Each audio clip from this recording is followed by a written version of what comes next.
வணக்கம் யோகி பாபுஜி. வணக்கம் வினீஷ் சார், சொல்லுங்கள். ஒன்றும் இல்லை, இப்போ நான் ஒரு 3 வருஷம் முன்னாடி உங்களை வந்து பார்த்துட்டு நான் ஒரு கதை சொல்லியிருக்கீங்க. நீங்கள் கமிட் பண்ணியிருக்கீங்க. ஏன் நீங்கள் அந்த படம் கமிட் பண்ணுறதுக்கு காரணம் உண்மையாகவே சொல்லணும்? உண்மையை சொல்லணுமா? சொல்லிக்கோங்க. இல்லை உங்களுக்கு தெரியும்ல, அது நீங்களே சொல்லாமே. இல்லை, நான் உங்கள் வாயிலிருந்து அது கேட்கணும்னு நான் ஆசைப்பட்றேன். சொல்லாமா சார்? இல்லை, வினீஷ் முதல்ல ஒரு நல்ல மனிதர், நல்ல நண்பர்.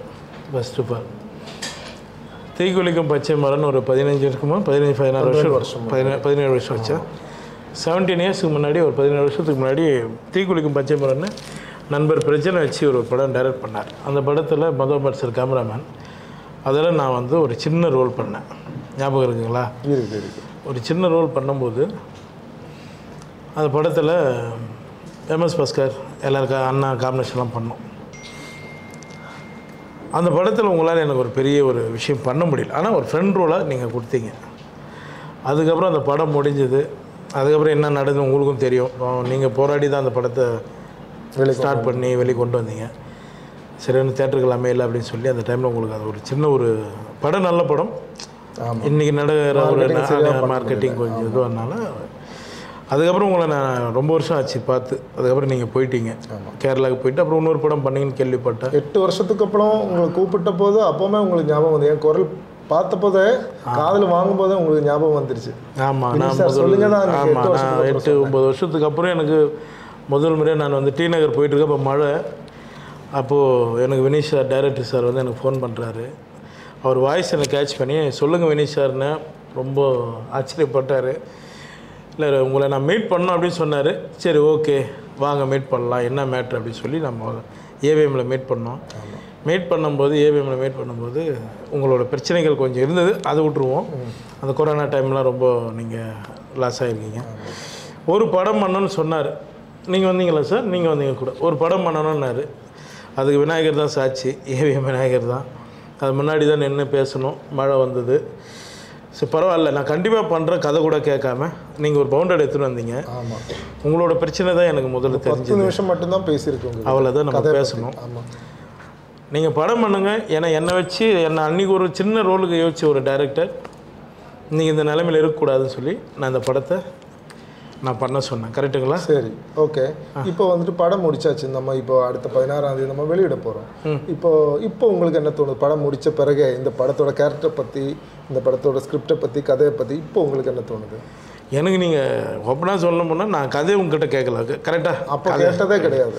கதையை நான் கேட்கல. ஏன்னா உங்களுக்கு தெரியும், இவருக்காக நான் இந்த படத்தை நான் பண்ணேன். அது கதையோட இது வலுவு எனக்கு தெரியாது. பட் ஆனால் நான் படம் பார்த்துட்டேன். இவர் தப்பிச்சாருன்னா போதும். அதுதான் எனக்கு. டைரக்டரும் ப்ரொடியூசரும் 2 பேரும் சேஃப் ஆகிட்டாங்கன்னா எனக்கு அது போகணுன்னு நான் ஆசைப்பட்டேன். இந்த படத்தில் அது இருக்குது. கண்டிப்பாக அந்த படம் உங்களுக்கு சக்ஸஸ் கொடுத்துருன்னு எனக்கு நான் பார்த்ததுக்கப்புறம் நான் நம்பிக்கை வந்துடுச்சு. சரி, ரொம்ப நன்றி. அதே மாதிரி நீங்கள் இந்த படத்தில் உங்களுக்கு ரொம்ப பிடிச்ச, கொஞ்சம் உங்களுக்கு ரிலேட் ஆய, மென்டலி ரிலேட் ஆய, சென்டிமெண்டலி இன்வால்வ் ஆய சீன் என்னன்னு கேட்டிங்கன்னா அதை பற்றி ஏதாச்சும் சொல்ல முடியும்? அது அந்த பொண்ணோட, ஒரு சின்ன பொண்ணோட கேரக்டர் ஒன்று நம்ம. சரி, சஸ்பென்ஸ் இல்லைங்களா அது? அந்த இடம் எனக்கு ரொம்ப, ஏன்னா இன்றைக்கி இருக்கிற காலகட்டத்துக்கு எந்த காலகட்டத்திலையுமே அது நடந்துகிட்ருக்கு. அது இதுக்கு எல்லாம் நம்ம கொஞ்சம் தெளிவாக சொல்லியிருக்கிறோம். அந்த இடம் எனக்கு கனெக்ட் ஆகிடுச்சு. சரி, கண்டிப்பாக அதுதான் நம்ம கருவாக ஆரம்பிச்சிருக்கிறோம். சரி, அது எனக்கு ரொம்ப பிடிச்சிருந்தது. சரி, நம்ம படத்தில் வந்துட்டு முக்கியமான 2 பேர் இருந்தாங்க. ஒன்று வந்துட்டு நம்ம ப்ரொடியூசர் சாக்கிர் அலி. ஆமாம். அதே மாதிரி வந்துட்டு இன்னொன்று ஃபேமஸ் கேமராமேன் மது அம்பாட். அவரை பற்றி 2 வார்த்தை சொல்ல முடியுமா? எனக்கு முதல்ல ப்ரொடியூசரை பற்றி சொல்லிடுறோம். ப்ரொடியூசர் மாதிரி நம்மகிட்ட பழகலை. திடீர்னு சீவலஸ் போட்டு வந்து நிற்கிறார். என்ன சார் ஜிம்மு போய் வரீங்களான்னு கேட்டேன். ஏங்க இந்த படத்தில் நடிக்கிறேங்க, உங்களையும் உள்ளையா அப்படின்னு பார்த்தா குழந்த மாதிரி நடிச்சிருந்தார் மாஸ்டர். அவர் அதில் வந்து இப்படி நிற்கணுமா, அப்படி நிற்கணுமா, நீங்கள் முதல்ல ப்ரொடியூசராக கெத்தானே இல்லையா அப்படின்ற நிலைமையில் இருந்தார்.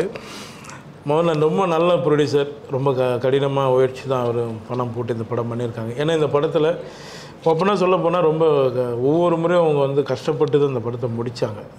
நான் டேட்டு கொடுக்குறேன்னும் போது கூட அவங்களோட சுச்சுவேஷன், அவங்க வரும்போது நான் வேறு ஒருத்தர் இருப்பேன். ஒரு விதமாக இந்த படத்தை நாங்கள் முடித்தோம். இவர் வந்து ப்ரொடியூசர் சார், நீங்கள் இதிலேருந்து நீங்கள் இன்னும் நிறைய படம் பண்ணணும் சார்.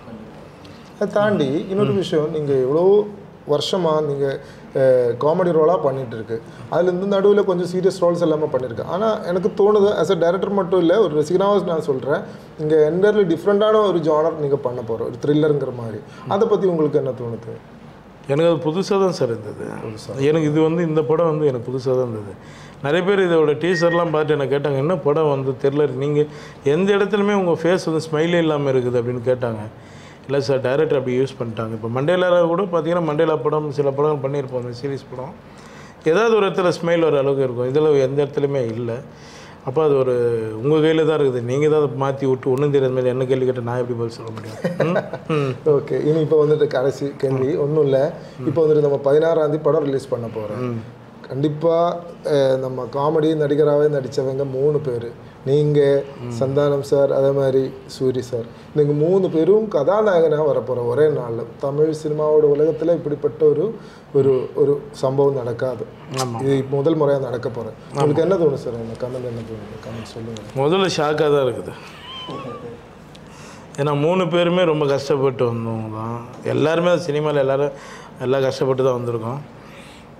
சந்தானம் அவர் வந்து எனக்கு நல்லா பழகும். நாங்கள் எல்லாம் ஒரே டீம். ராம்பாலா சார்கிட்டேருந்து வந்தவங்க எல்லோரும், லொல்லு சபாலது. சூரிய ஆரம்பத்துலேருந்து நண்பராக எனக்கு ரொம்ப காலமாக அவரும் பழகும்.